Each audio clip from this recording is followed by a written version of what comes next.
بسم اللہ الرحمن الرحیم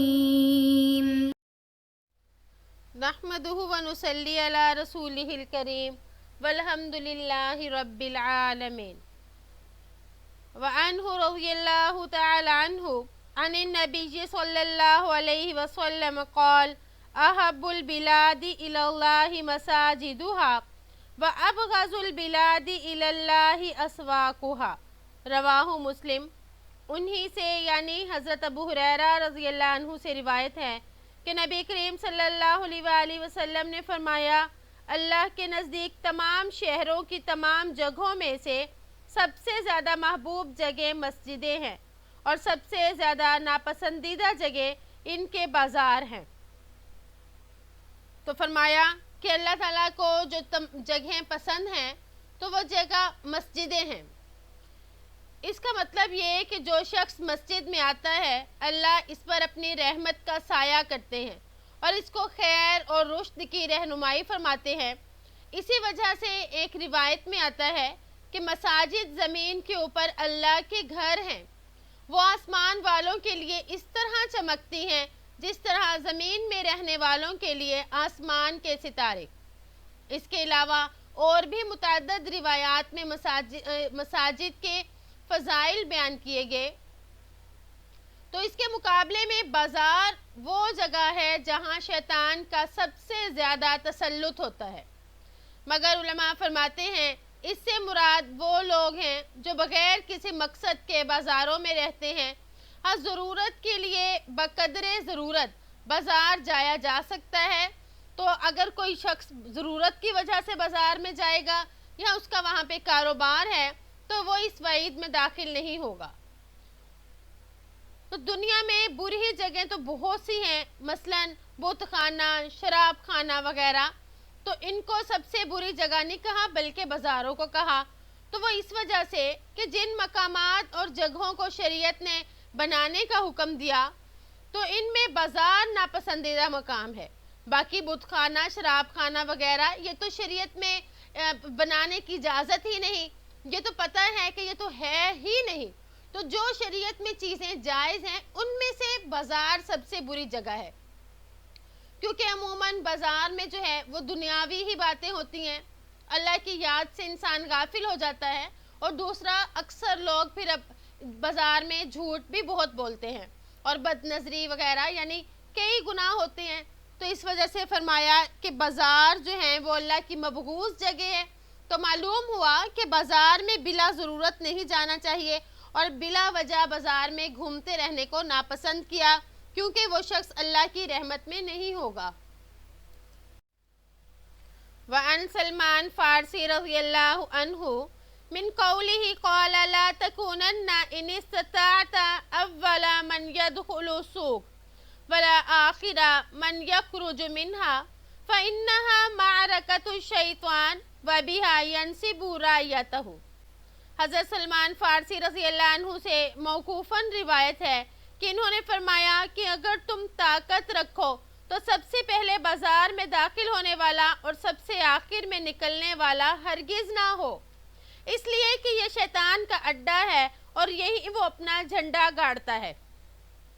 وَرَوَاهُ الْبَرْقَانِي فِي صَحِيحِهِ عن سلمان قال قال رسول اللہ صلی اللہ علیہ وسلم لا تكن اول من يدخل السوق ولا آخر من يخرج منها فيها باز الشیطان وفرق۔ حضرت برقانی رحمہ اللہ، امام برقانی رحمہ اللہ نے اپنی صحیح میں حضرت سلمان فارسی رضی اللہ عنہ سے روایت کیا کہ نبی کریم صلی اللہ علیہ وسلم نے فرمایا کہ تم بازار میں سب سے پہلے داخل ہونے والے نہ ہو اور نہ اس سے سب سے آخر میں نکلنے والے ہو، اس لیے کہ اسی میں شیطان انڈے اور بچے دیتا ہے۔ تو اس سے معلوم ہوا کہ بازاروں میں بلا وجہ جانا نہایت خطرناک ہے، وہاں شیطانی اثرات ہوتے ہیں، حرص، طمع، خیانت، بددیانتی، جھوٹ اور خدا کی یاد سے غفلت کا سبب اور ذریعہ ہوتے ہیں۔ اسی وجہ سے بازاروں میں بلا کسی عذر کے جانے کو منع فرمایا گیا۔ اس لیے اگر جانا ہو تو جلدی واپس آ جائے، ایسا نہ ہو کہ صبح صبح چلے جائیں اور جب بازار بند ہو تب واپس آئیں۔ وَأَنْ عَاصِمِ الْأَحْوَلِ عَنْ عَبْدِ اللَّهِ بِنْ سَرْجِسَ رضی اللہ عنہ قال قلت لرسول اللہ صلی اللہ علیہ وسلم یا رسول اللہ غفر اللہ لك قال ولك قال عاصم فقلت له استغفر لك رسول اللہ صلی اللہ علیہ وسلم قال نعم۔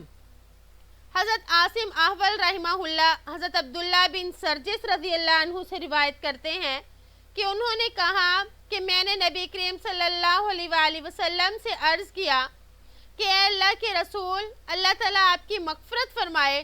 آپ صلی اللہ علیہ وآلہ وسلم نے فرمایا اور تمہاری بھی۔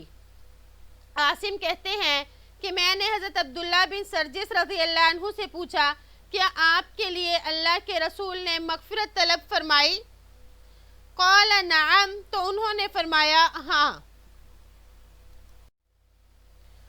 وَلَكَ ثُمَّ تَلَا هَذِهِ الْآيَةَ وَاسْتَغْفِرْ لِذَنبِكَ وَلِلْمُؤْمِنِينَ وَالْمُؤْمِنَاتِ، اور تمہارے لیے بھی مغفرت ہو۔ پھر یہ آیت تلاوت فرمائی اور آپ اپنے لیے اور اپنے مومن مردوں اور مومن عورتوں کے لیے مغفرت طلب فرمائیں۔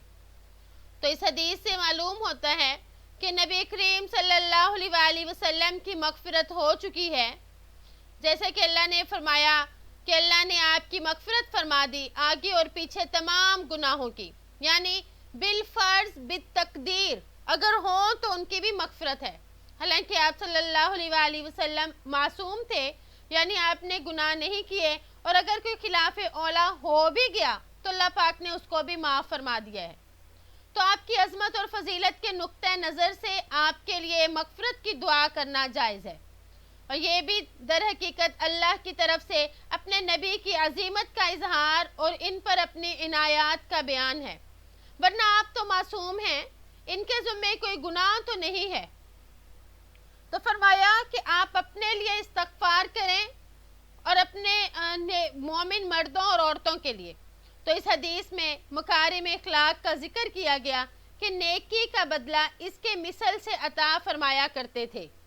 اس حدیث کے راوی، ان کا نام عاصم ہے، ان کے والد کا نام سلیمان ہے، ان کی کنیت ابو عبد الرحمن ہے، یہ بصرہ کے رہنے والے ہیں، سکہ لوگوں میں ان کا شمار ہوتا ہے اور درمیانے درجے کے تابعی ہیں۔ ان کی وفات 140 ہجری میں ہوئی اور صحاح ستہ میں ان کی روایات موجود ہیں۔ تو یہ ان صحابی کا مختصر تعارف تھا، ان تابعی کا مختصر تعارف تھا۔ وعن ابی مسعود انصاری رضی اللہ عنہ قال قال النبی صلی اللہ علیہ وسلم ان مما ادرک الناس من کلام النبوۃ الاولی اذا لم تستحی فاصنع ما شئت۔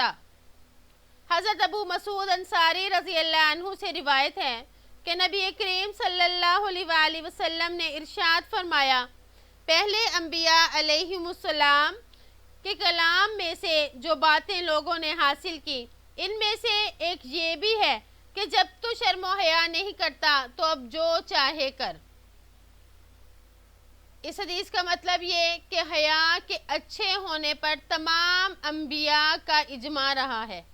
حیا ایک ایسی چیز ہے کہ عقل بھی اس کے اچھا ہونے کی معترف ہے، اور حیا کا حکم تمام انبیاء کے درمیان چلتا رہا، کبھی بھی منسوخ نہیں ہوا۔ بعض علماء فرماتے ہیں فاصنع ما شئت، یعنی جو چاہے کرو۔ یہاں پر انشاء ہے اور خبر کے معنی میں ہے کہ اگر تم حیا نہیں کرو گے تو پھر اپنی مرضی چلاؤ گے۔ اسی وجہ سے بعض علماء نے یہاں یہ امر بطور استحباب کے معنی ہے کہ جب تمہارے اندر بے حیائی آ جائے تو تباہی اور بربادی آتی رہتی ہے، اس لیے مومن کو حیادار ہی ہونا چاہیے، کیونکہ حیا جو ہے یہ ایمان کی علامت ہے، ایمان کا ایک حصہ ہے۔ وعن ابن مسعود رضی اللہ عنہ قال قال النبی صلی اللہ علیہ وسلم اول ما یقضى بین الناس یوم القیامت فی الدماء۔ حضرت ابن مسعود رضی اللہ عنہ سے روایت ہے کہ نبی کریم صلی اللہ علیہ وآلہ وسلم نے فرمایا قیامت کے دن لوگوں کے درمیان سب سے پہلے خون کے بارے میں فیصلے کیے جائیں گے۔ مطلب یہ کہ قیامت کے دن سب سے پہلے خون کے مقدمے کا حساب کتاب ہوگا۔ اور ایک روایت میں تو یہ ہے کہ سب سے پہلے قیامت کے دن نماز کا حساب ہوگا۔ تو اس کا یہ جواب دیا جاتا ہے کہ حقوق العباد میں سے سب سے پہلے خون کا اور حقوق اللہ میں سے سب سے پہلے نماز کا حساب ہوگا۔ یا یہ کہ مامورات یعنی جن کاموں کو اللہ نے کرنے کا حکم دیا ان میں سے سب سے پہلے نماز کا سوال ہوگا، اور جن چیزوں سے اللہ نے روکا ہے ان میں سب سے پہلے خون کا حساب ہوگا۔ تو اس حدیث میں وعید اور دھمکی دی جا رہی ہے کہ کسی کا ناحق خون نہ کیا جائے، اور جو کوئی جیسے کہ قرآن پاک میں ہے کہ جو کوئی کسی مومن کو جان بوجھ کر قتل کر ڈالے تو اس کی سزا دوزخ ہے، اور اس میں وہ ہمیشہ ہمیشہ رہے گا۔ اس پر اللہ کا غضب ہے، اس پر اللہ تعالیٰ نے لعنت کی ہے، اس کے لیے بڑا عذاب تیار کر رکھا ہے۔ تو دیکھیں کہ کسی کو ناحق قتل کرنا کتنا بڑا گناہ ہے، کتنی بڑی مصیبت ہے۔ اس لیے اللہ تعالیٰ جو ہے ایسے کام کرنے کی توفیق عطا فرمائے جو ہمیں اللہ نے کرنے کا حکم دیا، اور ان کاموں سے اللہ ہمیں بچنے کی توفیق عطا فرمائے جن سے شریعت نے ہمیں بچے رہنے کا حکم دیا۔ تو قتل کرنا اتنا سخت گناہ ہے، تو اس لیے انسان کو چاہیے کہ اس کے ابتدا یعنی لڑائی جھگڑے سے بھی بچے، کیونکہ غصے میں انسان کو پتہ نہیں چلتا تو شاید وہ اتنے بڑے گناہ کا ارتکاب نہ کر بیٹھے۔ تو اس وجہ سے لڑائی جھگڑے سے ہی گریز کریں، کیونکہ یہ دیکھیں اس کا وبال کتنا سخت ہے۔ وعن عائشہ رضی اللہ عنہا قالت قال رسول اللہ صلی اللہ علیہ وسلم خلقت الملائکۃ من نور وخلق الجان من مارج من نار وخلق آدم مما وصف لکم۔ حضرت عائشہ رضی اللہ عنہا سے روایت ہے کہ نبی کریم صلی اللہ علیہ وآلہ وسلم نے فرمایا فرشتے نور سے پیدا کیے گئے ہیں، اور جن کو آگ کی لو سے، اور آدم علیہ السلام کو اس چیز سے پیدا کیا گیا ہے جو تمہارے لیے بیان کی گئی، یعنی مٹی۔ فرمایا خلقت الملائکہ من نور، یعنی فرشتوں کو نور سے پیدا کیا گیا۔ نور کے معنی روشنی کے ہیں، مطلب یہ کہ فرشتوں کی پیدائش نور سے ہوئی ہے، اور فرشتے اللہ کی ایک نوری مخلوق ہے جن کے جسم ایسے لطیف ہیں جو ہر قسم کی شکل اختیار کرنے پر اختیار رکھتے ہیں۔ پھر فرمایا خلق الجان من مارج، جن کو آگ کی لو سے پیدا کیا گیا۔ جان کے معنی جن یا جنات کے ہیں، مراد جن اصل اور ان کا باپ یعنی جس سے جن کی نسل چلی ہے۔ شیطان بھی جنات میں سے ہے، اس کو بھی اللہ نے بعض ایسی طاقتیں دی جو انسانی مخلوق میں نہیں ہیں۔ پھر فرمایا خلق آدم مما وصف لکم، یعنی حضرت آدم علیہ السلام کو اس چیز سے پیدا کیا گیا جو تمہارے لیے بیان کر دی گئی، کہ انسانوں کی اصل حضرت آدم علیہ السلام کو مٹی سے بنایا گیا، یا انسان جو نطفہ سے بنتا ہے تو اس نطفہ کی اصل بھی مٹی ہے، کہ اس سے پیدا کی ہوئی چیز وہ کھاتا ہے، پھر وہ انسان کی تخلیق کا باعث بنتا ہے۔ یہ دیکھ کر آدمی یہ کہتا ہے اللہ کی ذات فعال لما یرید ہے، وہ جس طرح چاہے کرتا ہے، اور جس کو جو شکل دینا چاہے وہ دے سکتا ہے۔ تو اس حدیث مبارک میں یہ بتایا کہ فرشتے، جنات اور انسان، ان کی تخلیق کس چیز سے ہوئی۔ وَأَنْهَا قَالَتْ كَانَ خُلُقُ نَبِيِّ اللَّهِ صلی اللہ علیہ وسلم القرآن، رواہ مسلم فی جملتی حدیث طویل۔ انہی سے یعنی حضرت عائشہ رضی اللہ عنہا سے روایت ہے کہ نبی کریم صلی اللہ علیہ وآلہ وسلم کا اخلاق قرآن تھا۔ مسلم نے اسے لمبی حدیث کے ضمن میں نقل کیا۔ تو سبحان اللہ، اس حدیث میں فرمایا کہ آپ صلی اللہ علیہ وآلہ وسلم کا اخلاق قرآن تھا، اور اس حدیث کا مضمون متعدد احادیث میں بیان کیا گیا، یعنی مطلب یہ کہ آپ صلی اللہ علیہ وآلہ وسلم کی عادتیں، آپ کا اخلاق قرآن ہی کے مطابق تھا؟ قرآن مجید کے احکام سے آپ راضی ہوتے، اسی کے لیے آپ ناراض ہوتے۔ اور ایک دوسری روایت میں یہ بھی آتا ہے کہ حضرت عائشہ رضی اللہ عنہ سے پوچھا گیا کہ آپ کے اخلاق کیسے تھے، تو انہوں نے فرمایا کہ آپ کے اخلاق قرآن پاک تھا۔ پھر حضرت عائشہ رضی اللہ عنہ نے فرمایا کیا تم نے قرآن میں سورۃ مؤمنون کو نہیں پڑھا؟ کہا کہ جی ہاں پڑھا ہے۔ تو فرمایا کہ پڑھو، تو میں نے پڑھنا شروع کیا تو فرمایا قد افلح المؤمنون تا الحافظون تک، فرمایا کہ یہی آپ صلی اللہ علیہ وآلہ وسلم کے اخلاق تھے۔ آپ کے اخلاق کے بارے میں حضرت حسن بصری رحمہ اللہ نے قرآن مجید کی آیت فَبِمَا رَحْمَةٍ مِّنَ اللَّهِ الی آخری کو بیان کیا، اور ایک روایت میں حضرت عائشہ رضی اللہ عنہ فرماتی ہیں کہ آپ صلی اللہ علیہ وآلہ وسلم سے زیادہ اچھے اخلاق والا دنیا میں نہ دیکھا گیا۔ آپ کے اصحاب اور گھر والوں میں سے کوئی آپ کو بلاتا تو آپ صلی اللہ علیہ وآلہ وسلم جواب میں لبیک فرماتے۔ خدا پاک نے آپ صلی اللہ علیہ وآلہ وسلم کے بارے میں خود ہی فرما دیا اِنَّكَ لَعَلَى خُلُقٍ عَظِيمٍ۔ تو جب اللہ نے ایسے فرما دیا تو اب ہمیں کسی اور گواہی کی تو ضرورت نہیں رہی، تو آپ صلی اللہ علیہ وآلہ وسلم اخلاق کے عظیم مرتبے پر فائز تھے۔ وَأَنْهَا قَالَتْ قَالَ رسول اللہ صلی اللہ علیہ وسلم من احب لقاء اللہ احب اللہ لقاءہ ومن کرہ لقاء اللہ کرہ اللہ لقاءہ فقلت یا رسول اللہ اکراہیت الموت فکلنا نکرہ الموت قال لیس کذالک ولكن المؤمن اذا بشر برحمت اللہ ورضوانہ وجنتہ احب لقاء اللہ فاحب اللہ لقاءہ وَإِنَّ الْكَافِرَ إِذَا بُشِّرَ بِعَذَابِ اللَّهِ وَسَخَطِهِ كَرِهَ لِقَاءَ اللَّهِ وَكَرِهَ اللَّهُ لِقَاءَهُ رواہ مسلم۔ انہی سے یعنی حضرت عائشہ رضی اللہ عنہ سے روایت ہے کہ نبی کریم صلی اللہ علیہ وآلہ وسلم نے فرمایا جو اللہ کی ملاقات کو پسند کرتا ہے تو اللہ بھی اس کی ملاقات کو پسند کرتا ہے، جو اللہ سے ملنا ناپسند کرتا ہے تو اللہ بھی اس سے ملنے کو ناپسند فرماتے ہیں۔ میں نے عرض کیا یا رسول اللہ کیا اس سے مراد موت کو ناپسند کرنا ہے؟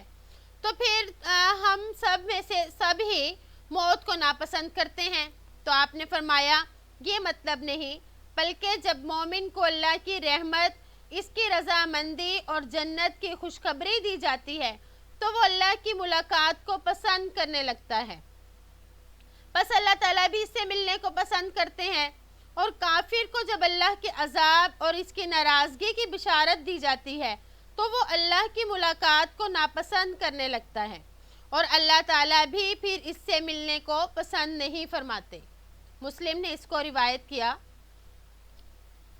تو فرمایا مومن کو اللہ کی رحمت، اس کی رضامندی اور جنت کی خوشخبری دی جاتی ہے، تو اس سے معلوم ہوا کہ نزاع کے وقت میں مومن آدمی کو جنت کی خوشخبری سنائی جاتی ہے، جیسے کہ بعض روایات میں آتا ہے کہ مومن کے نزاع کے وقت فرشتے آ کر یہ خوشخبری سناتے ہیں، اس لیے مومن کی روح نکلنے میں جلدی کرتی ہے۔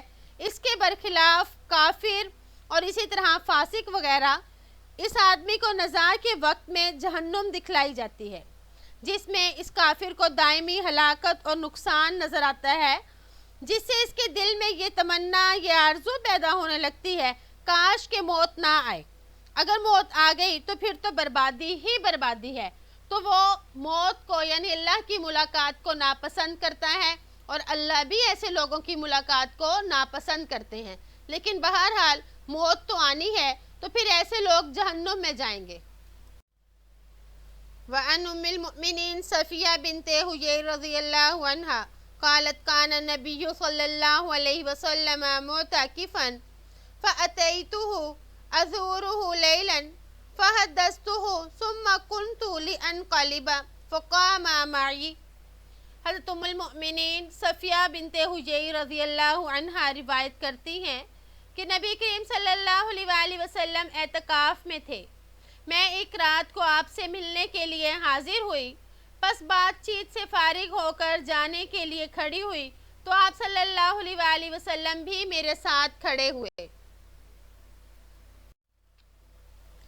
لِيَقْلِبَنِي فَمَرَّ رَجُلَانْ مِنَ الْأَنْصَارِ فَلَمَّا رَأَيَ النَّبِيَّ صلی اللہ علیہ وسلم أسرعا فقال صلی اللہ علیہ وسلم علی رسلکما انما صفیۃ بنت حجی فقال سبحان اللہ یا رسول اللہ فقال ان الشیطان یجری من ابن آدم مجرى الدم وإني خشیت ان یقذف فی قلوبکما شرا او قال شیئا متفق علیہ. تاکہ آپ مجھے رخصت کریں. اسی دوران دو انصاری آدمی وہاں سے گزرے. جب انہوں نے نبی کریم صلی اللہ علیہ وآلہ وسلم کو دیکھا تو تیزی سے جانے لگے. نبی صلی اللہ علیہ وآلہ وسلم نے فرمایا ذرا ٹھہرو، یہ میری بیوی صفیہ بنت حجی ہیں. انہوں نے کہا سبحان اللہ، اے اللہ کے رسول. پس آپ صلی اللہ علیہ وآلہ وسلم نے فرمایا شیطان انسان کی رگوں میں اس طرح دوڑتا ہے جس طرح خون. مجھے اندیشہ ہوا کہ وہ کہیں تمہارے دل میں کوئی بری بات نہ ڈال دے، یا فرمایا کچھ نہ ڈال دے. تو یہاں پر صحابہ کرام نے فرمایا کہ ہم اس طرح نہیں سوچ سکتے، لیکن پھر بھی آپ صلی اللہ علیہ وآلہ وسلم نے انہیں روکا اور وضاحت فرما دی کہ میرے ساتھ اس وقت میری زوجہ محترمہ ہیں. تو یہ جب دو انصاری گزر رہے تھے تو آپ نے ان کو روکا. ان کے بارے میں ابن حجر رحمہ اللہ یہ فرماتے ہیں کہ آپ کی ذات اقدس کے بارے میں معمولی سی بھی بدگمانی ایمان کے لیے خطرے کا باعث تھی. تو اس وجہ سے آپ صلی اللہ علیہ وآلہ وسلم نے احتیاطاً ان کو روک کر وضاحت فرما دی تاکہ ان کے دل میں شیطان وسوسہ نہ ڈال دے، اور اگر کوئی وہم پیدا ہو گیا تو پھر ان کے ایمان کا خطرہ ہے. تو اس حدیث سے یہ بھی استدلال کیا جاتا ہے کہ آدمی کو خاص کر خواص یعنی علماء وغیرہ کو تہمت والی جگہوں سے دور رہنا چاہیے تاکہ لوگ بدگمانی نہ کر سکے. تو یہاں پر صحابہ نے فرمایا سبحان اللہ یا رسول اللہ. تو یہاں پر سبحان اللہ بطور تعظیم اور تعجب کے لیے ہے. تو اس معنی میں قرآن اور احادیث میں یہ کئی دفعہ یعنی یہ سبحان اللہ کا لفظ کئی جگہ استعمال ہوا. آپ صلی اللہ علیہ وآلہ وسلم نے فرمایا ان الشیطان یجری، کہ بے شک شیطان جو ہے ابن آدم کے اندر اس طرح دوڑتا ہے جیسے کہ رگوں میں خون گردش کرتا ہے. محدثین فرماتے ہیں مجرى الدم یہ مصدر میمی بھی ہو سکتا ہے اور ظرف مکان بھی. مصدر میمی ہونے کی صورت میں اس کا مطلب یہ ہوگا کہ شیطان انسان کے اندر خون کی مانند رواں دواں رہتا ہے، اور ظرف مکان ہونے کی صورت میں مطلب یہ ہوگا کہ انسان میں جہاں خون دوڑتا ہے وہی شیطان بھی دوڑتا ہے. علامہ طیبی رحمہ اللہ فرماتے ہیں مراد یہ ہے کہ جس طرح خون انسان کے تمام اعضاء میں گردش کرتا ہے، اسی طرح شیطان بھی انسان کے گمراہ کرنے میں کامل تصرف رکھتا ہے. یہ مطلب یہ کہ شیطان وسوسہ ڈالتا ہے اور لوگوں کو گمراہ کرتا ہے. تو شیطان کو قدرت نے انسان کو بہکانے کے لیے زبردست طاقت دی. تو اس طرح اس کے مقابلے میں انسان کوئی نیکی کرتا ہے تو ایک نیکی کا بدلہ ایک نہیں بلکہ بہت زیادہ دیا جاتا ہے، کیونکہ وہ شیطان کا مقابلہ کر کے نیکی کرتا ہے. شیطان کبھی نہیں چاہتا کہ انسان نیکی کرے. تو ہمیں ہر وقت اپنے نگرانی کرنی چاہیے کہ شیطان ہمارے دلوں میں وسوسہ نہ ڈالے. اور اس کا بہترین طریقہ یہ ہے کہ ہم ذکر و اذکار میں مشغول رہیں، یعنی جب فارغ ہوں تو اس وقت ذکر کرتے رہیں، اپنے دل کو خالی نہ چھوڑیں تاکہ شیطان وسوسہ نہ ڈال سکے. امید ہے کہ آپ کو آج کا سبق سمجھ آ گیا ہوگا. اللہ تعالیٰ سے دعا ہے کہ اللہ پاک ہمیں ان کاموں کی توفیق عطا فرمائے جن کا اللہ نے کرنے کا حکم دیا، اور ان کاموں سے بچنے کی توفیق عطا فرمائے جن سے اللہ نے دور رہنے کا حکم دیا۔ السلام علیکم ورحمۃ اللہ وبرکاتہ۔